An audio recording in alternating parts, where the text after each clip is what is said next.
എന്താണ് ഈ നീതീകരണം? നമ്മളെപ്പോഴും പറയുമല്ലോ നീതീകരണം എന്ന് പറയും അല്ലേ?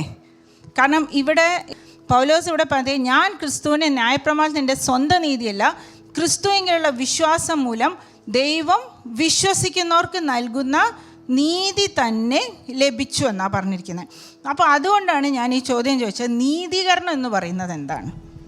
ഇത് ഞാനൊരു ഡെഫിനിഷനാണ് വായിക്കുന്നത്. നമ്മുടെ പാപങ്ങൾ ക്ഷമിക്കപ്പെട്ടതും ക്രിസ്തുവിലുള്ള നീതി നമ്മുടേതാണെന്ന് കരുതുന്ന ദൈവത്തിൻ്റെ ഒരു തൽക്ഷണ നിയമപരമായ പ്രവൃത്തിയാണ് നീതീകരണം.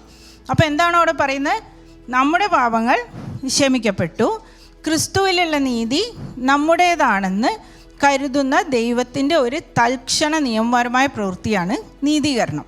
അപ്പോൾ നമ്മളെല്ലാവരും നീതീകരിക്കപ്പെട്ടവരാണോ? അതെ, നമ്മളെല്ലാവരും ക്രിസ്തു നീതീകരിക്കും. അങ്ങനെ നാം അവൻ്റെ ദൃഷ്ടിയിൽ നീതിമാന്മാരാണെന്ന് ആര് പ്രഖ്യാപിക്കുന്നു?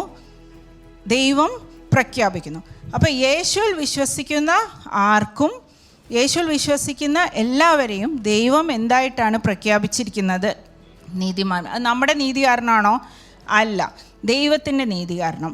അപ്പം നമ്മുടെ പാപങ്ങൾ ക്ഷമിക്കപ്പെട്ടതും, ഇപ്പം ദൈവം നമ്മുടെ പാപങ്ങൾ ക്ഷമിച്ചു, അതിന് പകരം നമുക്ക് ആരുടെ നീതി തന്നു? ക്രിസ്തുവിൻ്റെ നീതി തന്നു. അത് ദൈവത്തിൻ്റെ ഒരു തൽക്ഷണ നിയമപരമായ ഒരു പ്രവൃത്തി, അതിനെ ഒരു ജുഡീഷ്യൽ ആയിട്ടാണ് നമ്മൾ കാണുന്നത്. അങ്ങനെ നാം അവൻ്റെ ദൃഷ്ടിയിൽ ആരായി മാറുകയാണ്? നീതിമാന്മാരായി മാറുന്നത്.